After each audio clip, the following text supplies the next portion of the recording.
qui sont les vôtres, peu importe la détermination qui est la vôtre avec tous ceux qui vous accompagnent, mais j'ai envie de dire, à quand, mais quand est-ce allez-vous réussir à tordre le bras de M. Denis Sassou Nguesso? Vous avez dit tout à l'heure qu'il a pris le pays en otage, il a fait tout, il bombarde ceci, cela. Quand est-ce allez-vous mettre un terme à tout ceci, M. Noël Mabiala, Jean-Noël Mabiala? Encore une fois, deux niveaux de réponse à votre question. D'abord, vous évoquez les acteurs politiques au Congo, ceux qui sont dans l'arène politique. Oui, il y a des responsables politiques. Vous avez cité quelques-uns. Des opposants. C'est des responsables politiques. Je dirais que c'est des responsables politiques qui aspirent à apporter leur pierre à l'édifice de construction nationale. C'est des responsables politiques qui ont la légitimité constitutionnelle de proposer une alternative au régime d'aujourd'hui. Après, qu'ils soient pas d'accord avec le régime de Brazzaville et qu'on leur donne le nom d'opposants, soit. Et là, vous avez cité Tchati Mabiala, Parfait Kolela, vous pouvez ajouter Madame Mounari, vous pouvez ajouter, comme on appelle, Clément Mirassa, mais n'oubliez pas deux noms, deux responsables politiques, pas des moindres, qui ont été aux premières loges de l'élection présidentielle en 2016. André Okombi Salissa, Jean-Marie Michel Mokoko. Voilà les responsables politiques congolais. Je ne vais pas dans la polémique de savoir qui a été réellement dans la détermination de vaincre et comme on appelle, de montrer, de prouver, de mettre à nu la supercherie du système de Brazzaville.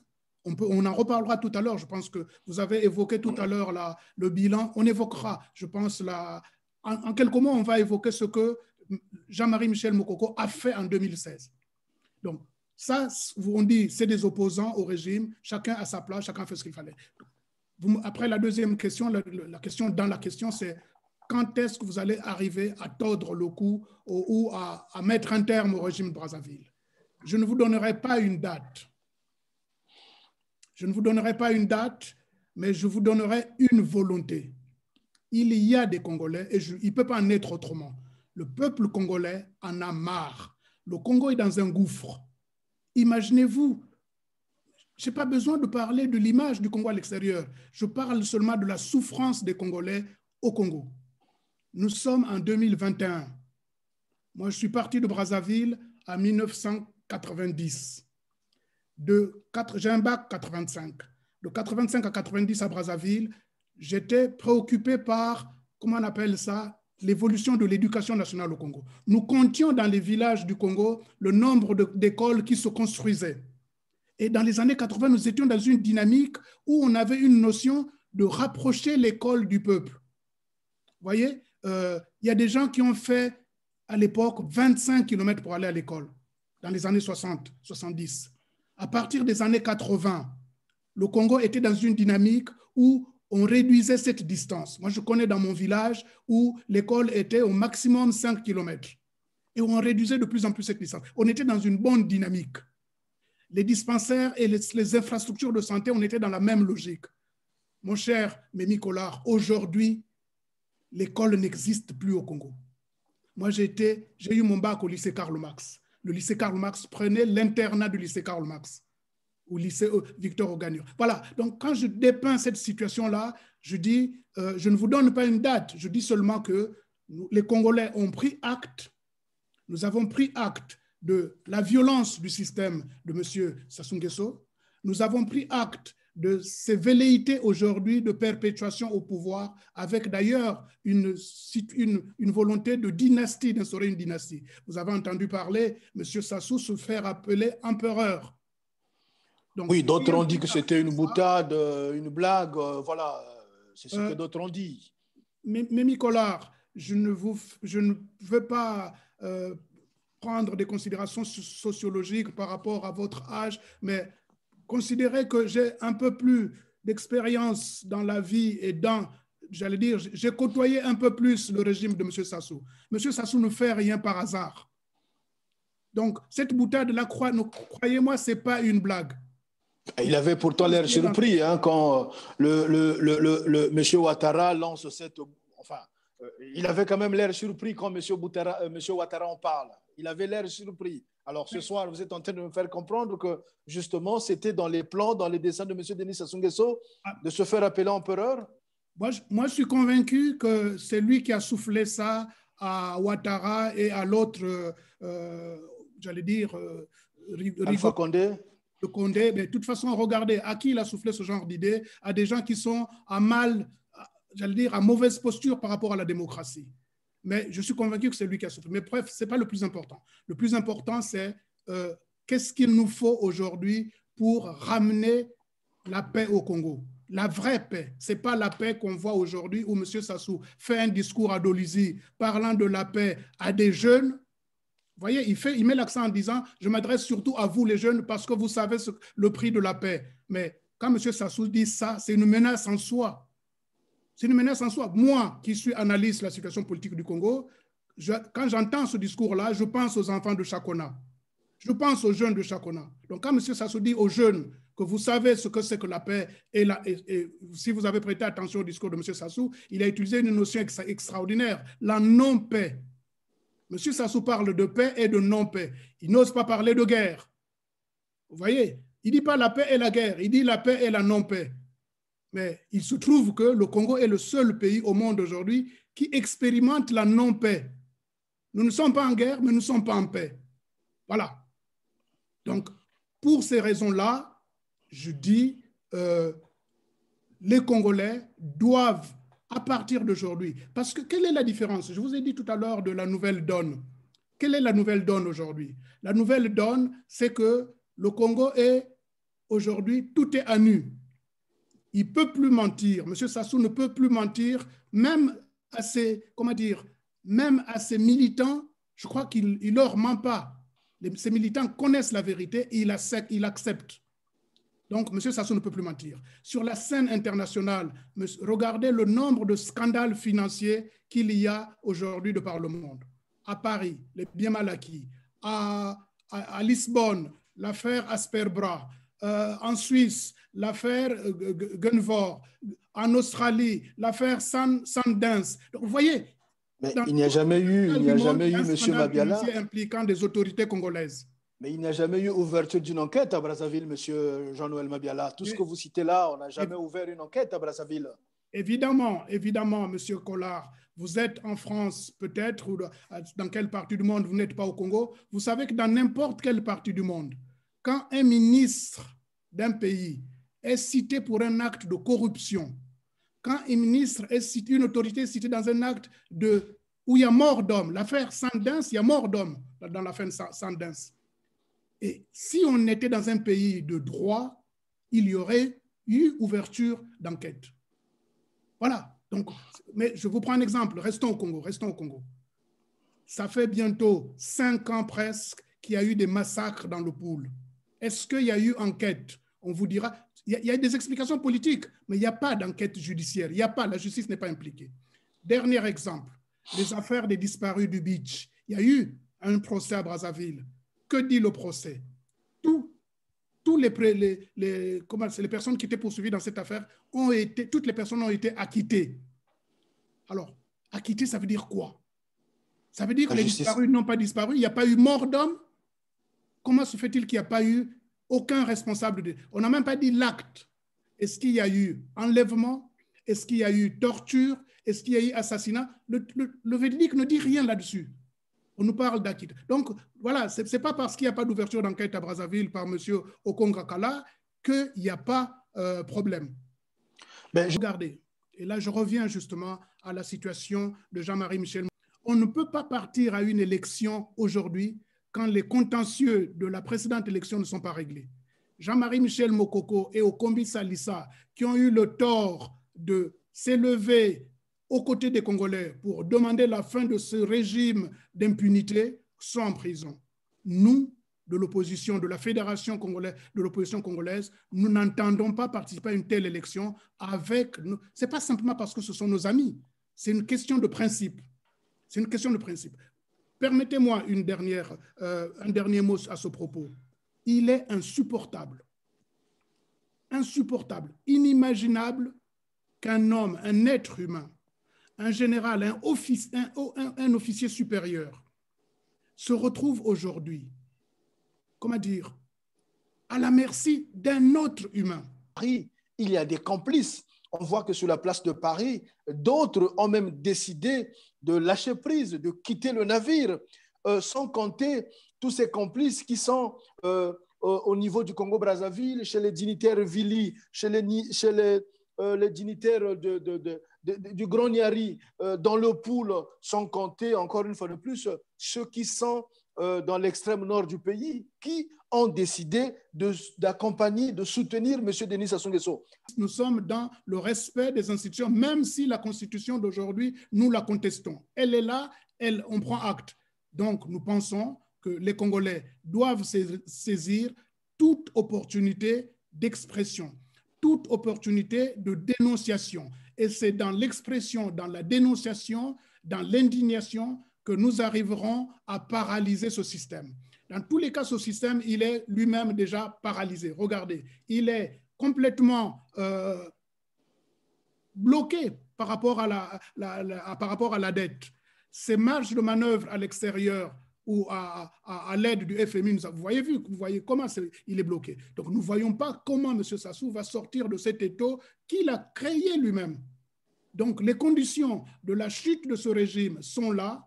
Il nous reste à augmenter la pression pour amener M. Sassou à accepter, même pas, on va lui arracher le principe, par exemple, d'une nouvelle conférence nationale souveraine. Les gens parlent de dialogue national inclusif et compagnie. Moi, je pense qu'il faut aujourd'hui poser le problème en termes de nouvelle conférence nationale souveraine, parce que c'est l'instance, c'est l'acte politique, le projet politique qui a mis un terme à la première tyrannie de M. Sassou. Nous allons nous organiser pour que tôt ou tard, le Congo, les fils et les filles et les fils du Congo se retrouvent autour de la table pour d'abord se parler et se projeter ensemble dans l'avenir du Congo. Pardon de me répéter, au risque de me répéter, j'allais dire, quand vous dites que vous avancez, vous ne connaissez pas, mais vous les connaissez, monsieur Jean-Noël Mabiala. Est-ce que là, ce n'est pas la langue de bois que vous êtes en train de faire là, s'il vous plaît? Non, ce n'est pas de la langue de bois. Je vous ai parlé, dès le début, on a parlé de constance dans notre combat. Vous avez cité des noms, je ne les répéterai pas, mais vous n'avez pas cité les noms des gens qui sont constants dans ce combat. Il y a des gens qui sont constants dans ce combat. Il y a des gens qui sont engagés aux côtés de Kombi Salissa, aux côtés de Jean-Marie Michel Mokoko, et qui n'ont jamais changé de position. On les compte au bout des doigts, monsieur. Oui. On les compte à peine au bout des doigts, monsieur oui. Jean-Noël Mabiala. On les compte, mais ils sont constants et ils sont dans les convictions. Et nous pensons que la constance et la force dans nos engagements nous amènera à trouver une solution. Nous ne l'avons pas encore, mais nous trouverons une solution. Je peux vous dire qu'aujourd'hui, Clément Mirassa le dira sûrement à la convention samedi prochain, la libération, nous allons tout entreprendre pour obtenir la libération des prisonniers politiques. Le travail a été lent. Le travail a été parasité justement par les différences d'approche, mais à partir d'aujourd'hui, et c'est ça le sens de notre appel, à partir d'aujourd'hui, nous allons lancer une dynamique qui aboutira, 1, à la libération des prisonniers politiques, 2, à augmenter la pression jusqu'à la chute de ce régime, il tombera. 3, nous arriverons à une nouvelle conférence nationale souveraine. Nous y arriverons. Je ne vous donne pas une date, mais ça va arriver. Et 4, un régime de transition sera mis en place pour ramener le Congo sur des bases démocratiques. Chers amis, je suis un politique. Je vous parle en termes d'horizon pour que les Congolais reprennent confiance. Je vous ai dit tout à l'heure que je ne demande pas à ce qu'ils nous fassent confiance à nous, mais qu'ils reprennent confiance en eux-mêmes, parce que la situation est grave.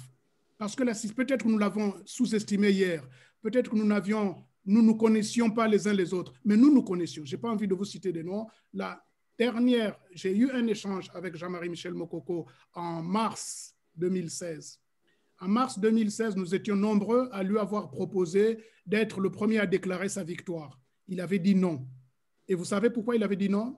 Parce qu'il m'avait dit, même dans notre propre camp, je ne suis pas sûr que cette démarche serait bien appréciée. C'est parce qu'en ce moment-là, nous nous rendions bien compte que nous n'allions pas dans le même sens. Et aujourd'hui, on a vu que les masques sont tombés. Mais personne n'avait le droit d'indexer qui que ce soit. Personne n'avait le droit de sous-estimer qui que ce soit ou de penser qu'il y avait des gens moins. Non, on a laissé l'histoire faire.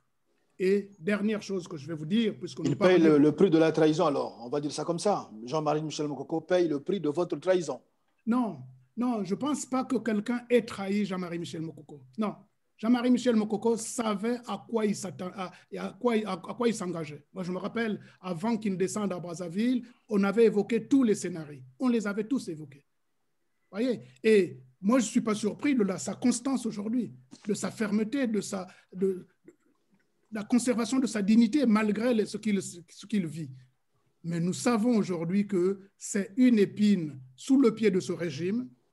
Évidemment, nous ne nous réjouissons pas qu'il soit incarcéré, mais nous savons que c'est un homme ferme, c'est un homme qui ne cédera pas, et le régime, tôt ou tard, cédera. Et évidemment, personne ne sait de quoi il fait demain. Tout notre souhait, notre prière est qu'il n'arrive rien à Jean-Marie Michel Mokoko. Parce que lui, il sortira en tout cas, ce sera l'homme qui reconstruira le Congo. Même Alors, si Kola? Oui, Jean-Lewis. Jean-Marie Michel Mokoko réconciliera les Congolais. Voilà, Monsieur Mabiala, une fois de plus, bienvenue sur la radio de la communauté. Moi, c'est Jean Lewis. Je voudrais revenir sur ce que vous entreprenez quant à la libération du général Mokoko. Vous dites l'homme cédera. Nous parlons ici de Denis Sassou Nguesso, dont le régime est toujours décrit par vous comme, vous les opposants, bien sûr, comme un régime dictatorial. Je crois que ça, vous l'acceptez. Ce terme, vous l'acceptez. Voilà. Alors, est-ce que vous pensez, Monsieur Mabiala, que les méthodes à utiliser pour libérer Mokoko doivent être celles, donc des méthodes classiques de négociation ou autre chose, parce que nous sommes là en face d'un régime dictatorial? De quoi parlez-vous concrètement? Nous pensons que M. Sassou, qui s'arroge aujourd'hui le droit ou le pouvoir de détenir, d'incarcérer injustement des compatriotes, nous pensons que lui-même, c'est un humain. Tôt ou tard, il y aura un argument qui le fera fléchir. Si ce n'est pas lui qui autorisera la libération des prisonniers politiques, c'est peut-être qu'il arrivera, on ne sait pas de quoi il fait demain. Nous, la seule chose dont nous sommes sûrs, c'est que nous avons la conviction que nous ne laisserons pas faire, que nous allons multiplier les initiatives pour le pousser à libérer les prisonniers politiques. Nous en avons fait une priorité des priorités. Nous allons maintenant mettre en place un plan d'action pour obtenir la libération des prisonniers politiques. L'État français a fait, comment dire, a pris position sur cette question il y a 2 ans ou 3 ans même, 2 ans. Monsieur Sassou n'a pas obtempéré. Nous pensons qu'il faut repartir vers les différents partenaires. C'est la force. Je pense que monsieur Sassou n'entend que le discours de la force. J'ai compris. Pardon? J'ai compris. Merci. Voilà. Voilà, monsieur Denis Sassou Nguesso n'entend que le discours de la force. Monsieur Jean-Noël Mabiala, rassurez ceux qui nous suivent, parce que les mots que vous engagez, les mots que vous employez sont quand même forts. Est-ce que là, franchement, on ne peut pas parler d'une escroquerie intellectuelle? Tout ce que vous dites là, est-ce que ce n'est pas juste... Parce que si vous voulez, ce matin, j'ai discuté avec un ami qui me disait, mais Mimi, tu te rends compte, depuis un certain temps, les leaders politiques, ceux qui font de la politique, avaient fait du général Jean-Marie, la libération, pardon, du général Jean-Marie Michel Mokoko, de M. Andro Kombi Salissa, la question sine qua non pour ceci, pour cela. Sauf que depuis, rien ne s'est fait. Rien ne s'est fait. Le pouvoir en place a même dit que c'était des prisonniers de droit commun. Des prisonniers de droit commun. Alors, M. Mabiala, quelles sont ces actions-là que vous allez mener? Solliciter la France, solliciter, je ne sais pas, l'Angleterre? Quelles sont ces... Excusez-moi d'insister là-dessus, mais parce que les Congolais veulent quand même savoir. Il ne suffit pas de dire que nous allons mener ceci, nous allons... Quels sont concrètement, pardon, M. Jean-Noël Mabiala, que comptez-vous faire pour que demain, le général Jean-Marie Michel Mokoko retrouve sa liberté? Il y a quand même aussi le poids de l'âge. qui commence à se faire sentir, son Kanté, son incarcération, les maladies. Alors, Monsieur Jean-Noël Mabiala, dites-nous, que comptez-vous faire concrètement? Je vous ai dit que M. Sassou n'entend que le langage de la force. Et quand je parle de force, je ne vous parle pas d'armes. C'est des armes que vous voulez prendre, non? Quelle force alors? Rapport de force. Je vous parle de rapport de force. Moi, je suis un politique et je suis dans l'analyse. Je vous ai dit au départ, je ne voulais peut-être pas dire aux auditeurs, je suis linguiste. Donc, le poids des mots, je connais. Le sens des mots, l'analyse des mots, je connais dans mon métier. Donc, je n'emploie pas les mots à la légère. Donc, quand je vous dis, M. Sassou n'entend que le langage de la force, rappelez-vous qu'en 90, c'est sous la force qu'il a concédé la conférence nationale. Vous voyez, aujourd'hui, le peuple congolais qui est en train de se rassembler dans la douleur a les moyens de faire entendre raison à M. Sassou. C'est tout ce que je peux vous dire. Très bien. Vous parlez des partenaires de Brazzaville et vous oubliez que sur la place de Paris, il y a aussi des associations qui ont vu le jour, des structures, justement, qui revendiquent la libération de Jean-Marie Michel Moukoko. Et avec ces associations, ces partenaires-là, permettez l'expression, vous ne voulez pas bosser avec eux, travailler avec eux? Nous travaillons avec ces partenaires. Nous travaillons, regardez, la dynamique dont je vous parle aujourd'hui a été initiée depuis 2016. Au sortir de l'élection présidentielle, quand on a eu la violation des résultats des urnes, on a lancé un travail avec Jean-Marie Michel Moukoko, avec mon défunt frère Marc Mapingou. Nous avons lancé ce travail-là que vous voyez, ce dont je parle aujourd'hui, dont on parlera plus officiellement samedi prochain. Nous y travaillons depuis, et c'est depuis 1 an que ce travail a pris corps.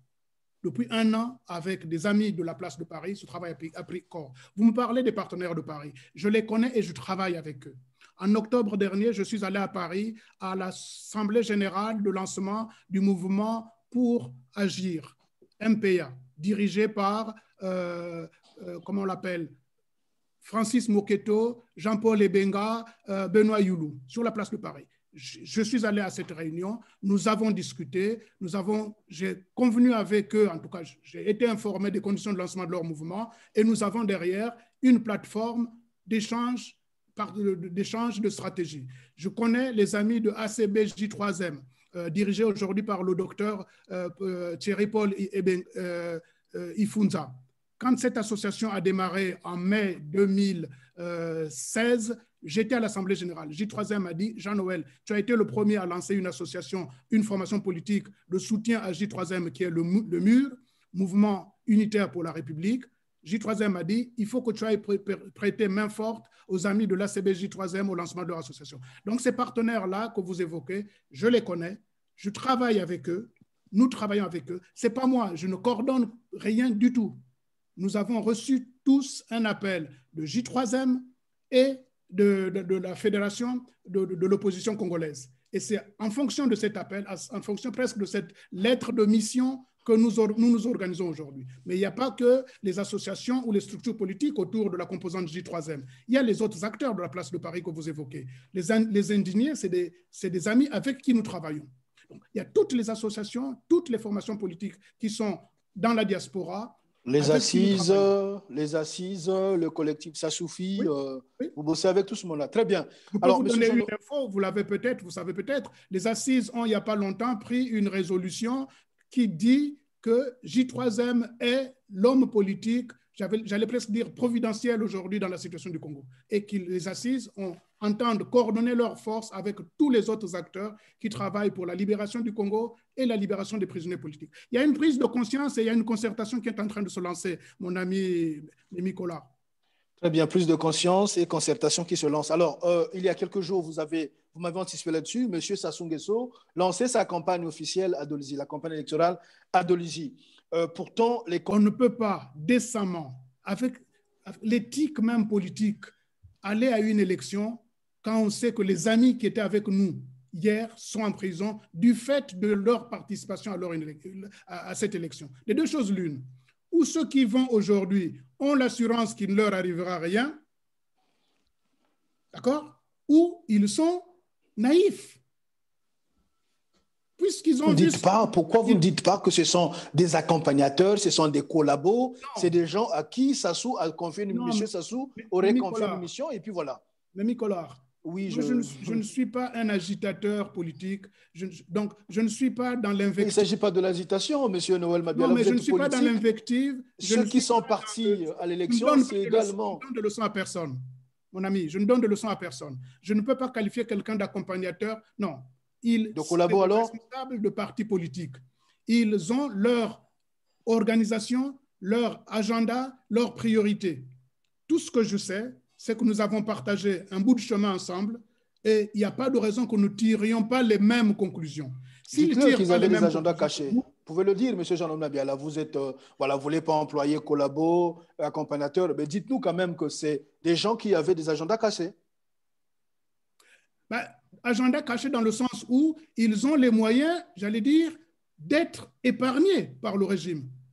Ils savent ce qui est arrivé à Jean-Marie Michel Moukoko et au Kombi Salissa. S'ils repartent à l'élection présidentielle, ça veut dire qu'ils ont la garantie que, ou ils savent qu'ils ne vont pas gagner, donc tranquille, ou ils savent qu'ils peuvent menacer le régime et en ce moment-là, ils peuvent être emprisonnés.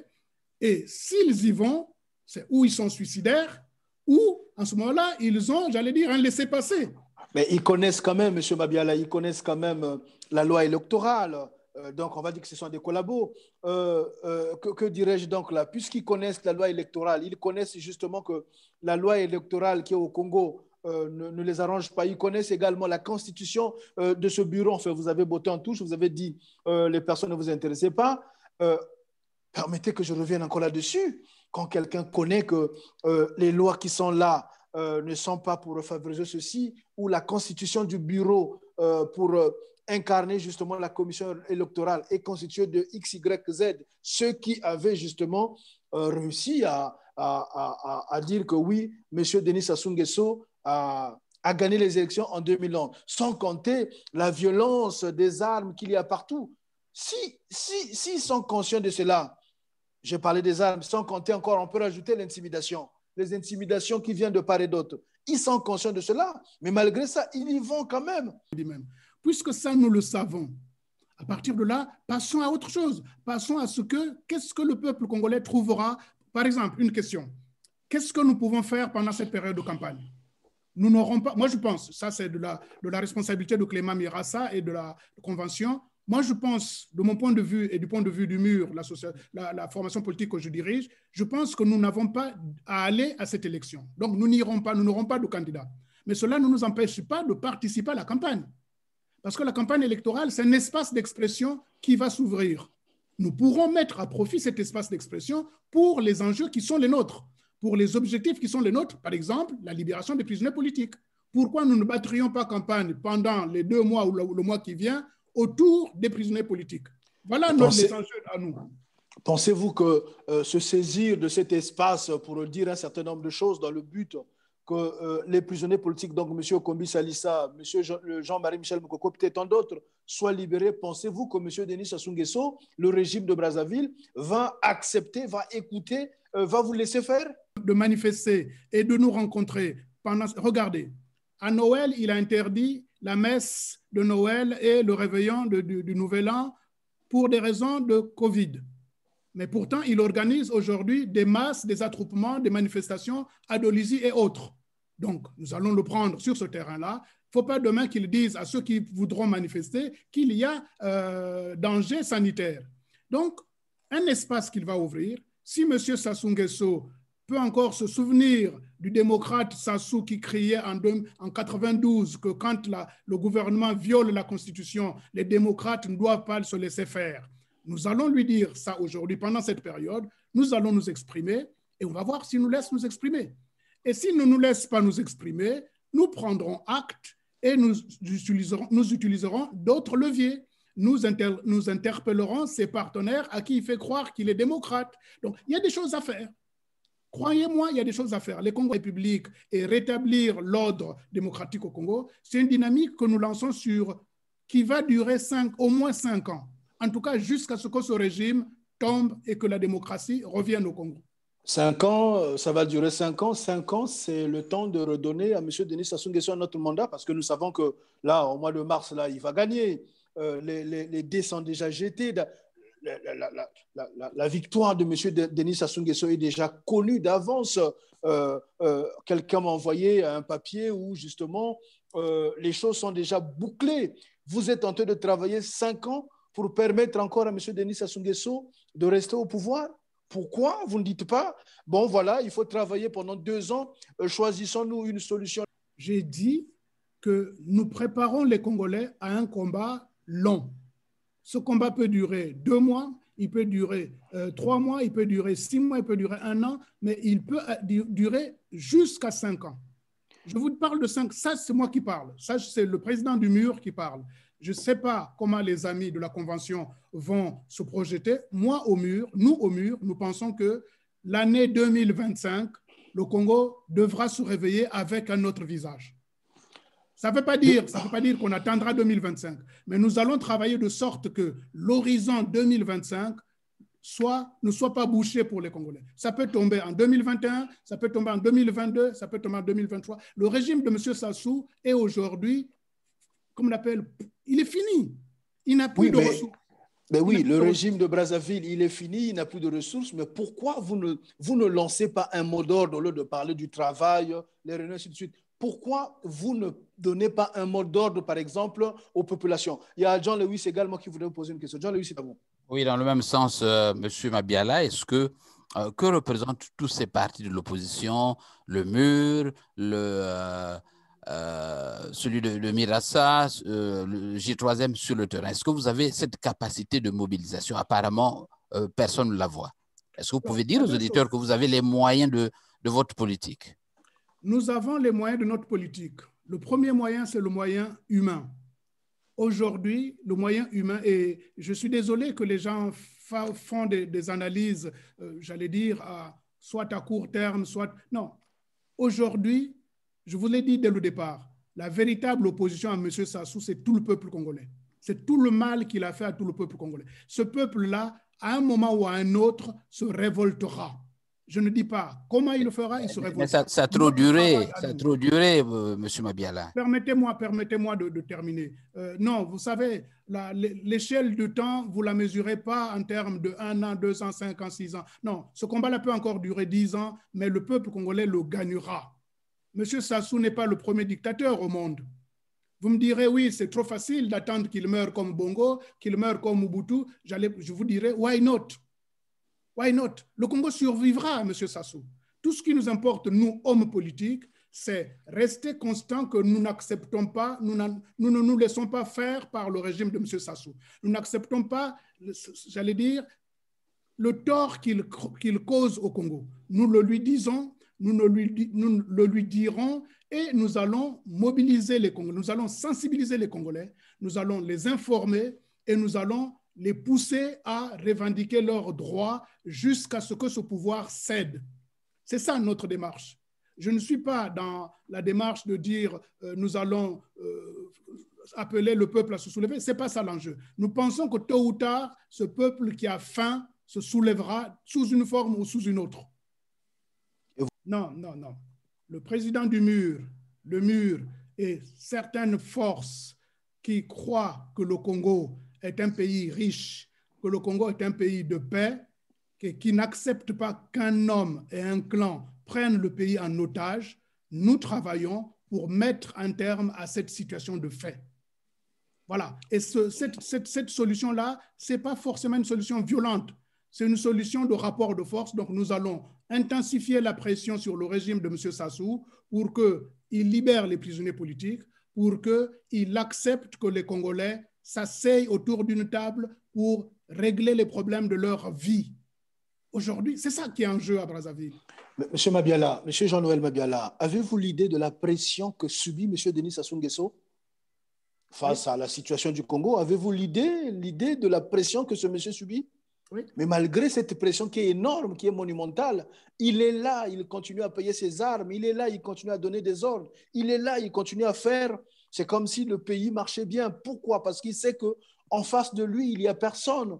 Il sait que tous les travaux qui se font à gauche, à droite, à Paris, ailleurs, n'aboutissent pas parce qu'il finit toujours par les aspirer, il finit toujours par les corrompre, les donner de l'argent. C'est là la faiblesse de l'opposition. C'est là la faiblesse de ceux qui travaillent, ceux qui pensent que demain, ils seront en responsabilité. Mais avant tout, ils acceptent quand même les propositions alléchantes. Ils acceptent quand même l'argent que M. Denis Sassou Nguesso donne. Vous êtes bien conscient que M. Denis Sassou Nguesso est un corrupteur. Monsieur Mémy Collard, moi j'ai battu campagne pour J3M. Ça m'a donné l'occasion de connaître la politique congolaise et de l'intérieur et de l'extérieur. Ça m'a donné l'occasion de connaître les instances qui font, j'allais dire, le pouvoir en Afrique. Et je sais que dans ces instances-là, là où M. Sassou nous a battus, il faut l'avouer, c'est dans le travail de lobbying et dans le travail. Il y a des gens qui travaillent. Et nous, on a fait preuve d'insuffisance de travail. Ça, je peux vous dire que c'est une leçon que nous tirons nous-mêmes. Moi, je la tire. Je connais sur la place de Paris, je connais, que ce soit aux États-Unis, dans le monde, je connais les portes par lesquelles les lobbies de Sassou sont arrivés pour contrer notre travail. Là, il faut être honnête. Ils nous ont battus avec l'argent du Congo. D'accord. Don't act. Ce que je propose aujourd'hui, ce que nous proposons aujourd'hui, c'est reprendre le bâton de pèlerin, reprendre le travail là où nous l'avons arrêté, et nous pensons maintenant que nous sommes outillés pour croiser le fer avec ceux qui soutiennent Sassou. Et nous gagnerons. C'est ça que je suis en train de vous dire. Au niveau diplomatique, au niveau de toutes les forces qui ont des intérêts au Congo, ces forces, vous l'avez dit, ça se dit partout, la France n'a pas d'amis, la France n'a que des intérêts. Eh bien, nous travaillerons avec les Français qui ont des intérêts au Congo pour leur faire comprendre que Sassou est fini. En tant que personne en soi, il est fini. Je ne mise pas sur sa mort, mais qu'on le veuille ou pas, Sassou n'emportera pas le Congo avec lui. Et il y a des analyses, croyez-moi, il y a des cabinets, il y a des études, il y a des cercles, il y a des milieux où cette analyse est déjà faite. Voilà. Il va mourir bientôt, c'est ça? Que Sassou est aujourd'hui vomi. Vous comptez sur la mort de M. Denis Sassou Nguesso pour reprendre le pouvoir, c'est ça, M. Guy-Noël Mabiala? Vous comptez sur la mort de M. Denis Sassou Nguesso pour aller régner? Non, c'est pas ce que j'ai dit. Non, j'ai dit que M. Sassou aujourd'hui a, comment dire, son pouvoir scientifiquement, sur toutes les analyses, on sait qu'il est fini. Ah oui, il est fini, justement. Ça relève, on le sait aussi. Et je vous ai dit, ce qui nous a manqué jusqu'ici, là où j'admets que les adversaires nous ont battus, ils avaient les moyens de corrompre, de s'imposer. Notre travail n'a pas été sérieux. Moi, je le dis le premier. Ma démarche, depuis que je me suis engagé en politique, et c'est ce que j'ai dit à J3M dès le départ, je lui ai dit, moi, je ne suis pas un militant, je ne suis pas un agitateur d'idées, je suis un cadre qui peut concevoir des choses. Et il faut donc un travail, c'est pour ça que je vous parle du travail constant. Nous allons organiser un travail constant avec tous les Congolais. Et je vous ai dit, depuis que Mirassa a lancé cet appel que nous avons relayé dans la diaspora, j'ai eu beaucoup de propositions. Il y a par être élu dans ton village. Non. L'enjeu aujourd'hui du Congo, ce n'est pas une question d'avoir une base ethnique ou tribale. Moi, je crois, je vous le dis, ma conviction sur ce terrain-là, ma conviction est que la nation congolaise, aujourd'hui, elle est dans la mixité. La nation congolaise est dans la connaissance mutuelle que nous avons grâce à l'école. Nous avons eu l'école. Monsieur Lévis, vous parliez tout à l'heure de dans les coulisses, quand nous préparions cette émission, vous parliez de votre enfance et comme par hasard, dans mon propre village. Vous voyez, je n'irai pas dans les détails, mais ça montre à quel point les Congolais se sont brassés et nous avons tissé des amitiés. C'est, à mon avis, c'est la chose que nous avons, c'est la discussion. Je discutais avec J3M parfois de 20h jusqu'à 3h, 4h du matin sur ces questions-là. Et moi, je lui dis, et on partage ça, que l'identité congolaise aujourd'hui est celle qui s'est construite depuis bientôt, allez, on va dire 100 ans. Même sous la période coloniale, les peuples, les ethnies congolaises se sont brassés, se sont mélangés. C'est de ce côté-là qu'il y a l'espoir. Donc, notre base, je veux vous le redire, la base de l'opposition que nous représentons aujourd'hui, c'est tout le Congolais qui n'a pas d'eau. C'est chaque Congolais qui n'a pas d'électricité. C'est chaque Congolais qui n'a pas d'essence. C'est chaque Congolais qui n'a pas d'emploi. Figurez-vous que moi qui vous parle, j'ai 55 ans. Je suis parti depuis mon village jusqu'à l'université. Je ne vous ai pas décliné mon identité, j'allais dire mon profil scientifique. Je suis aujourd'hui enseignant à l'université à Lyon. Mais figurez-vous que je suis fils de paysans pauvres. C'est grâce à l'école de la République que je suis là aujourd'hui. Et ce chemin-là, les Congolais à Brazzaville ne peuvent plus l'emprunter parce que M. Sassou a tué l'école du Congo. Donc, notre base, je vous répète mes amis, notre base, c'est le jeune Congolais qui sait aujourd'hui qu'il aurait bien aimé faire le chemin d'Alem Abankou. Alem Abankou, on a été au lycée avec Alem Abankou, mais il a un parcours comme le mien. Il n'a pas de parents bourgeois dans sa famille. Mais regardez le rayonnement d'Alem Abankou. Tous les Congolais devraient aspirer à cette vie-là. Je ne dis pas que nous devions tous être des profs à l'université, mais avoir un métier. Et ça, l'école du Congo nous l'assurait hier. Il nous l'assurait hier. Monsieur Sassou, de 79 jusqu'en 90, a travaillé pour tuer ce système-là. Nous sommes les rescapés de ce système. Vous voyez? Donc, sur la question de la base, je crois fermement que c'est la question la plus facile pour nous. Et J3M l'a démontré. Notre base, j'allais presque dire, c'est Sassou qui prépare notre base. Parce qu'en tuant les Congolais, regardez, hier, les gens pensaient que Sassou était le président des gens du Nord. Mais Chakona, c'est un quartier, c'est pas un quartier de Bas-Congo. Quand on tue 13 jeunes dans un commissariat, sans qu'aujourd'hui on sache qui est le responsable. Mais dans toute démocratie, le premier responsable, c'est le directeur de la police et le ministre de l'Intérieur, si ce n'est pas le Premier ministre ou le président de la République. 13 personnes assassinées dans un commissariat, ça aurait au moins donné lieu à la démission du ministre Mboulou.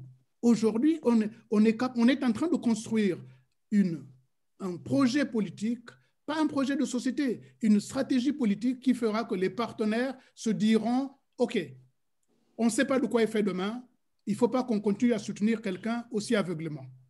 On ne sait pas de quoi il fait demain, il faut aussi qu'il regarde les torts que M. Sassou a causés aux différents partenaires. » Parce que Sassou, aujourd'hui, la situation du Congo ne profite qu'au clan de Sassou. Les partenaires économiques du Congo pâtissent de la situation du Congo aujourd'hui. Total ne fait pas son business aussi tranquillement. Socofran, je ne sais pas quelle entreprise. Beaucoup d'entreprises aujourd'hui ne sont pas... Je vous prends un exemple. Regardez le chantage presque trivial que M. Sassou a fait à Total autour de la concession de Ngeno, du terminal de Ngeno. Mais il y a des milieux où ce comportement a été indécent. Voyez, donc tout le monde savait que M. Sassou n'avait pas les moyens d'enlever ce terminal à Total. On savait. Il a fait un chantage parce que, justement, dans certaines tribunes, dans certains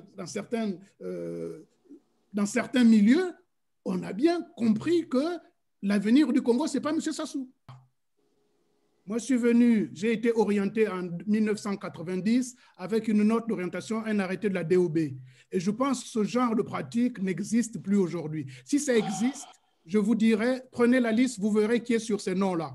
On connaît aujourd'hui la connotation, la coloration tribale aujourd'hui de tous ceux qui bénéficient de l'État congolais. En 90, on avait encore la possibilité que les Congolais du nord au sud étaient sur le même arrêté d'orientation à l'étranger pour des études. C'est ça que je voulais dire. Et je suis presque sûr que nous sommes la dernière promotion, puisque c'est à partir de notre promotion qu'on se posait déjà les problèmes de bourse sur la place de Paris. Absolument. Je n'ai pas la prétention de dire qu'on était les derniers à être bien formés. Non, pas du tout. Mais... Alors, question, M. Mabiala, une réflexion de M. Elkrim, sentinelle de Dieu. Bon, je vais la résumer. Que pensez-vous de l'attitude de la communauté internationale qui laisse Sassou acheter ses armes, donc se comportant comme le maître du monde? Il n'est pas inquiété. Pourquoi? Est-ce parce que les Congolais eux-mêmes ne font rien sur place, pense M. Elkrim, sentinelle de Dieu? Il y a deux niveaux de réponse. Vous avez ce qu'on appelle la non-ingérence aux affaires intérieures des États. Donc, il y a des pays, des partenaires étrangers qui s'arrêtent à ce niveau-là en disant on ne se mêle pas de leurs problèmes intérieurs. L'autre niveau, c'est la force intérieure. C'est au Congo. Le sort du Congo est entre les mains des Congolais. Le jour que les Congolais trouveront une solution à leurs problèmes, et leur problème, notre problème aujourd'hui, c'est Sassou et sa bande, Le jour que nous réglerons le problème de M. Sassou et sa bande, les partenaires étrangers et autres reviendront à la table de discussion. Et là aussi, le troisième élément, il nous revient à nous, notamment nous autres qui sommes à l'étranger, d'organiser les moyens d'interpeller ces partenaires-là, de faire comprendre à ces partenaires que l'alternative, l'alternance est possible au Congo. Une alternance paisible et pacifique est possible au Congo et nous y arriverons. C'est notre travail, c'est ce que nous allons nous atteler à faire aujourd'hui après la convention. En tout cas, personnellement, avec les amis que j'ai mobilisés au niveau international, à l'étranger, c'est la proposition que j'ai faite à Clément Mirassa en lui disant « Nous allons nous organiser pour mobiliser les partenaires étrangers et les amener à comprendre que l'alternance est pour bientôt, elle passera par nous au Congo. » Alors, question de curiosité, M. Mabiala, on va peut-être en terminer bientôt. Est-ce que pensez-vous que le départ de Mounari de cette plateforme va fragiliser le mouvement de l'opposition? Mais Mme Mounari n'est pas partie de l'opposition. De la plateforme, bien sûr, de votre groupe. Oui, mais écoutez, Mme Mounari est allée à Madingou, ça fait une friction, en tout cas un désaccord au sein de la direction de l'opposition. Elle est revenue de Madingou, elle a s'exprimé comme elle voulait. Ils se sont réunis, les dirigeants d'opposition, et on n'a pas écarté Mme Mounari, on a mis en place, en fait, on a remis un peu un fonctionnement régulier parce que la fédération de l'opposition ne se réunissait pas. La convention qui va se tenir là à la fin de ce mois, elle était attendue depuis au moins 1 an ou 2 ans.